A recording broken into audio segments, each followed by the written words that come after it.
Hey, friends, you're back with Joey Ciccone, Connected, WCOBM, Las Vegas Live. My guest, Victor Serino, out of New York City. Vic, let's step right back into where we were. On the break, you were telling me that one story, that one thing that you had to do, and I loved it. Please share it with our fans and friends. And remember to chat in, friends. Go ahead. Yeah, well, back in my younger days when I was, my early 20s or so, I used to work for certain guys, and sometimes we got to go collect money. Gabi. And if I see some poor guy that didn't have the money, I would put the money in for him. I don't want to see him get hurt. You know what I mean? It just wasn't right. So you went to make the collection, and they didn't have the vig or whatever, and so you put the money in, you bring it back, and you say the guy paid it. Yeah. Because you don't want to see him go bye. Yeah. There's a lot of stories similar to that. Yeah, you're gonna. And a lot of where I got my name with being a tough guy was always fighting with somebody to help out. Someone that was doing something wrong to a woman or a child or something like that. I love that. I was never just mean and totally aggressive. I Right. made my name in other ways by doing good things. Right. And Yeah. still got the reputation. Gabish, you had And the respect. Gabish, you had the white hat. You got the reputation, and you got the respect. And friends, I'm speaking with Victor, a fellow Paisan Italian. Respect is a big thing. I don't like this when I hear this stuff. You got to earn respect. Earn respect. We weren't raised that way. Respect should be given on how I treat you. Automatically. I treat you with respect. You treat me with respect. I love it. Brother, we're going to move on here, man. And I got to get to the question. You had the opportunity in life to become a made man. Is that correct? Yes, and a couple of times, and I gracefully got out of it because I knew which way, the business was going. I mean, maybe if it was the 30s or the 40s, but, it was the late 70s and then again in the 80s, and I knew everything was going downhill. Plus, I didn't want to be owned, and I really didn't want to do anything really bad, to really hurt people. That's not what I'm all about. Yeah, and that goes into my next question. What stopped you from that? And basically, you kind of tied that in. What stopped you from that is you didn't want to go that route. You didn't want to hurt people. You made the decision. I got a fly in the studio dancing around. Maybe it's some angel or someone visiting me. But don't kill it. No, I don't want to kill. I don't kill bugs either. No, that's one thing. I've seen some of the spiritual stuff on your Facebook. Because I deal a lot with the Dalai Lama and stuff. I don't kill nothing like that. I take them and I throw them outside in the backyard. I pick them up and everything. Yeah, that's what I do. Right? Because we don't know who it was. We don't know who it was. Gabi? Yeah. All right. So let me ask you something. You were asked to do things. Yes. Okay. Yes, That's Go ahead. Go ahead. Expand on it. Certain things. A few times, I could have gotten in the middle of something that could have led to a murder or whatever, which they didn't anyway. I was lucky. I was lucky all the way along. And the strange thing is that I get treated like a made guy even to this day. There's restaurants I can go to and never pay if I'm by myself. Sometimes a made guy will introduce me as a friend of ours, which means that you're a made guy, Listen, and I'm not. You know what I mean?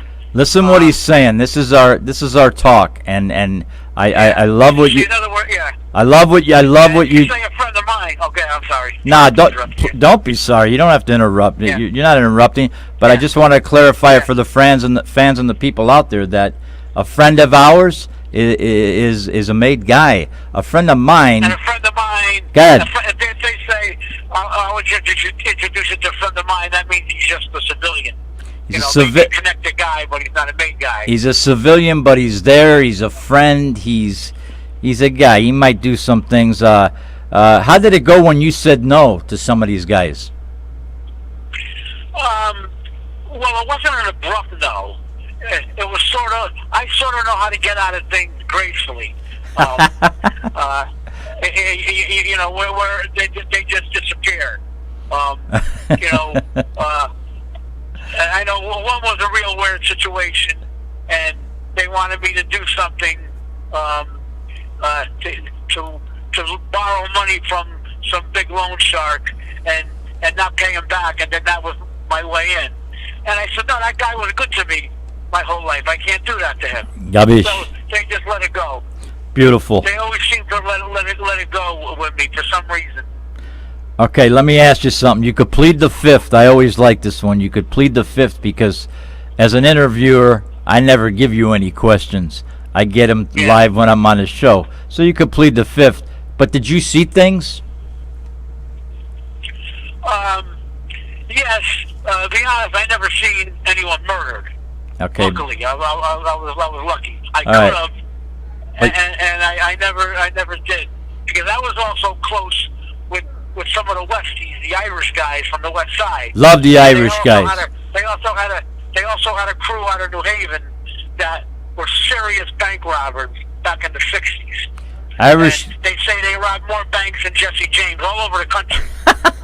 Right. Hey, Irish guys. I was close with them, and they took me to meet the guys in New York. Right. You know, the Irish guys in New York, and one of the Irish guys in New York took me to meet one of the Italian Godfathers. I don't want to mention his name. We don't. He's dead now anyway. We don't mention it. We don't mention anybody. Yeah. We don't have to do that. Omerta. We don't say nothing. Yeah. Gabish? You like to call yourself a white hat. I like that.